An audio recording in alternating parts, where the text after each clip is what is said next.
परमेश्वरीं श्री महामंगलनीरांजनं समर्पयामि। ವೈಷ್ಣವಿ ದುರ್ಗಾ ಕ್ಷೇತ್ರವು ಸಾಧಾರಣ ಒಂದು 2,500 ಇರುವಂಥ ಪುರಾಣ ಪ್ರಸಿದ್ಧವಾದಂಥ ಕ್ಷೇತ್ರ. ನೇಚರ್ ಮಧ್ಯೆ ಇರುವಂಥ ಒಂದು ದೇವಸ್ಥಾನ ಅಂತಲೇ ಹೇಳ್ಬೋದು. ನಮಸ್ಕಾರ ವೀಕ್ಷಕರೇ, ಮಸಾಲಾ ಚಾಯ್ ಮೀಡಿಯಾಗೆ ಸ್ವಾಗತ. ಹೀಗೆ ಉಡುಪಿನ ಸುತ್ತೊಡಿಬೇಕಾದ್ರೆ ನಮಗೆ ಅರ್ಬಿಕೋಡಿ ಅಂತ ಒಂದು ಊರಿದೆ, ಒಂದು 7-8 ಕಿಲೋಮೀಟರ್ ಸಮೀಪ ಉಡುಪಿಗೆ ಮೇನ್ ಸೆಂಟ್ರಿಗೆ. ನಾನು ಕೇಳ್ಪಟ್ಟೆ 2,500 ವರ್ಷಗಳ ಇತಿಹಾಸ ಇದೆ ಈ ದೇವಸ್ಥಾನ ಅಂತ ಹೇಳಿದ್ರು. ವೈಷ್ಣವಿ ದುರ್ಗಾದೇವಿ. ಹೌದು, ಸಗದಾಗಿದೆ ನೋಡಿ, ಇನ್ನು ರೆಡಿ ಮಾಡ್ತಿದ್ದಾರೆ. ಇದು 2ನೇ ರಿನೋವೇಷನ್ ಅಂತೆ. ಬ್ರಹ್ಮಕಳಶ ಅಂತ ಏನೋ ಈಗ ಮುಂದಿನ ದಿನಗಳಲ್ಲೂ ಸಹ ನಡೆಯುತ್ತಿದೆ ಅಂತೆ. ಬಟ್ ಇಲ್ಲಿನ ಒಂದು ದೇವಸ್ಥಾನಗಳ ಒಂದು ಆರ್ಕಿಟೆಕ್ಚರ್ ಅಂತ ಏನು ಹೇಳ್ತೀವಿ ಅದಂತೂ ನೋಡಲಿಕ್ಕೆ ಸುಂದರವಾಗಿರುತ್ತೆ. ಇದು ಒಳಗಡೆ ಹಂಗೆ ನಾನು ಈಗ ನೋಡ್ತಾ ಇದ್ದೆ, ದೇವಸ್ಥಾನ ಒಳಗಡೆ ದೇವಿಯ ಒಂದು ಆರ್ಟ್ ಮಾಡ್ತಾಯಿದ್ರು. ಅದು ಎಷ್ಟು ಸುಂದರವಾಗಿ ಮಾಡ್ತಿದ್ದಾರೆ ಅಂತ ಹೇಳಿದ್ರೆ. ನಮಸ್ಕಾರ, ಎಷ್ಟು ವರ್ಷದಿಂದ ಈ ಆರ್ಟ್ ಮಾಡ್ತಾ ಇದ್ದೀರಾ? ಒಂದು 5 ವರ್ಷ. ವಿಕ್ರಮ್ ಅಂತ ಸರ್, ನೇಜರ್ ಸಂತ ಇರ್ತದೆ. ಓಕೆ.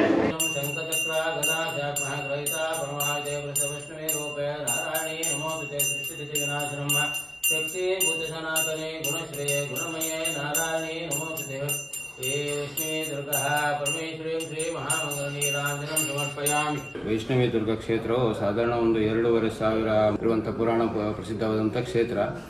ಇದರಲ್ಲಿ ಸಾಧಾರಣವಾಗಿ ಇಲ್ಲಿ ನಾಥ ಪಂಥದ ಪ್ರಥಮ ಗುರುಗಳಾದಂತಹ ಮಚ್ಚೇಂದ್ರನಾಥರು ಇಲ್ಲಿ ತಪಸ್ಸು ಮಾಡಿ ದೇವಿಯನ್ನು ತಪಸ್ಸಿನ ಮೂಲಕ ಒಲಿಸಿಕೊಂಡು ಅವರು ಇಲ್ಲಿ ಪ್ರತಿಷ್ಠೆ ಮಾಡಿದ ಅಂತ ಹೇಳಿ ಇದು ಇತಿಹಾಸ. ಇದು ದೇವಿಯ ಸನ್ನಿಧಾನದಲ್ಲಿ ಲಕ್ಷ್ಮೀ ಗಣಪತಿ ಹಾಗೆ ಸುಬ್ರಹ್ಮಣ್ಯ ಹಾಗೂ ಕ್ಷೇತ್ರಪಾಲ ಸತ್ಯದೇವತ ಕಾಲಭೈರವ ಪರಿವಾರ ಆಗಿದೆ. ಅದೇ ಥರ ನಮ್ಮ ಕ್ಷೇತ್ರದ ಹಿಂದಿನ ಭಾಗದಲ್ಲಿ ಬ್ರಹ್ಮಲಿಂಗೇಶ್ವರ ಕ್ಷೇತ್ರವಿದೆ. ಆ ಬ್ರಹ್ಮಲಿಂಗೇಶ್ವರ ಕ್ಷೇತ್ರದಲ್ಲಿ ಬ್ರಹ್ಮಲಿಂಗೇಶ್ವರ, ರಕ್ತೇಶ್ವರಿ, ನಂದಿಗೋಣ ಹಾಗೆ ವಾಸುಕಿ ನಾಗರಾಜ ಹಾಗೂ ಕ್ಷೇತ್ರಪಾಲ ಒಂದು ಪರಿವಾರ ಉಂಟು. ಅದಕ್ಕೆ ಒಂದು ಕಾಲದಲ್ಲಿ ದೇವಸ್ಥಾನಕ್ಕೆ ಜೈನರ ಆಡಳಿತ ಇದ್ದ ಕಾರಣವಾಗಿ ಆ ಜೈನರಿಗೆ ಸಂಬಂಧಪಟ್ಟಂತಹ ಒಂದು ಪರಿವಾರ ಉಂಟು. ಅಲ್ಲಿ ಭಟಾರಿಕ ಅಂತೇಳಿ, ನೈರ್ಮಲ್ಯಧಾರಿ, ಕುಮಾರ ಮತ್ತು ಸಿರಿ ಈ ಒಂದು ಪರಿವಾರ ಉಂಟು. ಹಾಗೆ ಒಂದು ಪ್ರಧಾನ ನಾಗದಲ್ಲಿ ಅಲ್ಲಿ ನಾಗರಾಜ, ನಾಗಯಕ್ಷಿ, ನಾಗ ಹಾಗೂ ಸಫರ ಒಂದು ನಾಗನ ಕುಟುಂಬವಾದ ಒಂದು ದೊಡ್ಡ ಒಂದು ಕ್ಷೇತ್ರ.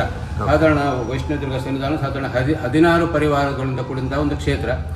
2,500 ವರ್ಷದ ಮೊದಲು ಮಚ್ಚೇಂದ್ರನಾಥರು ಈ ವೈಷ್ಣವದುರ್ಗ ದೇವಿಯನ್ನು ಆರಾಧಿಸಿಕೊಂಡು ತಪಸ್ಸು ಮಾಡಿದಂಥ ಸ್ಥಳ. ಅಲ್ಲಿ ದೇವಿ ಅವರಿಗೆ ಪ್ರತ್ಯಕ್ಷವಾಗಿ ದೇವಿ ಅವರ ಅಪ್ಪಿನ ಪ್ರಕಾರವಾಗಿ ದೇವಿಯನ್ನು 2,000 ವರ್ಷ ಮೊದಲು ಪ್ರತಿಷ್ಠೆ ಮಾಡಿದ್ದಾರೆ. ಹಾಗೆ ಕೆಲವು ವರ್ಷದ ಮೊದಲು ದೇವಸ್ಥಾನ ಜೀರ್ಣೋದ್ಧರವಾದಾಗ 2005ರಲ್ಲಿ ಪುನಃ ಪ್ರತಿಷ್ಠೆ ಮಾಡಿದ್ದೇವೆ. ಹಾಗೆ 2011ರಲ್ಲಿ ಪುನಃ ಜೀರ್ಣೋದ್ಧರಾಗಿ ಪುನಃ ಬ್ರಹ್ಮಕಲಶ ಆಗಿದೆ. ಅದೇ ಥರ ಈಗ 2000 ಬ್ರಹ್ಮಕಲಶ ಆಗಿ 12 ವರ್ಷದ ಈ 2023 ಜನವರಿ 21ರಿಂದ 24 ಈ 4 ದಿನದ ಕಾರ್ಯಕ್ರಮದಲ್ಲಿ ಪುನಃ ಬ್ರಹ್ಮ ಕುಂಭಾಭಿಷೇಕ ಹಾಕಿ ದೇವಿಯನ್ನು ಪುನಃ ಕ್ಷೇತ್ರದಲ್ಲಿ ಆಗ್ತದೆ. ಕ್ಷೇತ್ರದಲ್ಲಿ ನವರಾತ್ರಿ ಒಂದು ಭಾರಿ ವಿಶೇಷವಾಗಿ ನಾವು ಆಚರಣೆ ಮಾಡ್ತೇವೆ. ಸಾಧಾರಣ 9 ದಿವಸದಲ್ಲಿ 10 ದಿವಸದ ಈ ಪೂಜೆಯಲ್ಲಿ ಸಾಧಾರಣ ಸಾಯಂಕಾಲ ಪೂಜೆಗೆ ಸಾಧಾರಣ 500 ಜನಕ್ಕಿಂತ ಮೇಲೆ ಜನ ಇಲ್ಲಿ ಸೇರ್ತಾರೆ. ಪ್ರತಿದಿನ ಅನ್ನ ಸಂತರ್ಪಣೆ ಹಾಗೂ ಪ್ರಥಮ ನವರಾತ್ರಿಯಲ್ಲಿ ಇಲ್ಲಿ ಚಂಡಿಕ ಹವನ ನಡೀತದೆ. ದುರ್ಗಾಷ್ಟಮಿ ದಿವಸ ತ್ರಿಕಾಲ ದೇವಿ ದುರ್ಗಾ ಕಲ್ಪೋಕ್ಷ ಪೂಜೆ ನಡೀತದೆ. ಅದೇ ಥರ ನಾಗರ ಪಂಚಮಿ ದಿವಸ ಅದು ವಿಶೇಷ. ಇಲ್ಲಿ ಜನಗಳು ಎಲ್ಲ ಊರಿನಿಂದ ಇಲ್ಲಿ ಬರ್ತಾರೆ. ಈ ಕ್ಷೇತ್ರಕ್ಕೆ ಸಂಬಂಧಪಟ್ಟ ಸುಬ್ರಹ್ಮಣ್ಯ ಸೃಷ್ಟಿ ಕೂಡ ವಿಶೇಷವಾಗಿ ಅನ್ನ ಸಂತರ್ಪಣೆಯಿಂದ ನಾವು ಆಚರಣೆ ಮಾಡ್ತೇವೆ. ಅದೇ ಥರ ಈ ಕ್ಷೇತ್ರವು ಸಾಧಾರಣ ಜೀರ್ಣೋದ್ಧರವಾದಂಥ ಇಲ್ಲಿ 18 ವರ್ಷದಲ್ಲಿ ಭಾರಿ ಪ್ರಸಿದ್ಧಿಯನ್ನು ಪಡೆದಿದೆ. ಹಾಗೆ ಇಲ್ಲಿ ತುಂಬ ಭಕ್ತಾದಿಗಳು ಬರ್ತಾರೆ. ದೇವಸ್ಥಾನ ನೋಡ್ತಿದ್ರೆ ನಿಮಗೆ ಗೊತ್ತಾಗ್ತದೆ ಎಷ್ಟು ಅಭಿವೃದ್ಧಿ ಆಗಿದೆ ಅಂತ ಹೇಳಿ. ಹಾಗಾಗಿ ಇನ್ನು ಕ್ಷೇತ್ರವು ಒಳ್ಳೆಯ ರೀತಿ ಅಭಿವೃದ್ಧಿ ಆಗಬೇಕು. ಹಾಗೂ ಬಂದಂತಹ ಇಷ್ಟ ಜನರು ಇಲ್ಲಿ ಬಂದು ಪ್ರಾರ್ಥನೆ ಮಾಡಿದಂಥ ಎಷ್ಟೋ ಸಂದರ್ಭದಲ್ಲಿ ಮದುವೆ ಲಗ್ನ ಕೂಡಿ ಬಂದಿದೆ. ಅದರ ಸಂತಾನವಾದ ಭಾಗ್ಯ ಹಾಗೂ ಇಷ್ಟಾರ್ಥಗಳ ರೋಗ ನಿವಾರಣೆ ಆದಂಥ ಎಷ್ಟೋ ಸಂದರ್ಭಗಳಿದೆ. ಹಾಗೆ ಎಲ್ಲ ಜನರ ಇಷ್ಟಾರ್ಥ ನೆರವೇರಿಸಿ ಒಂದು ಪುಣ್ಯ ದೊಡ್ಡ ಕ್ಷೇತ್ರವಾಗಿ ಬೆಳೀತಾ ಇದೆ. ಪ್ರತಿನಿತ್ಯ ದೇವಸ್ಥಾನ ಬೆಳಗ್ಗೆ 5 ಗಂಟೆಯಿಂದ 10:30 ಗಂಟೆ ತನಕ ಇರ್ತದೆ. ಆಮೇಲೆ ಸಾಯಂಕಾಲ 4ರಿಂದ 8 ಗಂಟೆ ತನಕ ಪೂಜಾಗಳು ನಡೀತದೆ. ಓಕೆ, ನೀವು ಅವಲೇ 16 ಅಂದರೆ ಸರ್ಪಗಳ ಒಂದು ಕುಟುಂಬ ಇರುವಂಥದ್ದು ಒಂದು ವಿಶೇಷವಾದ ದೇವಸ್ಥಾನ ಅಂತ.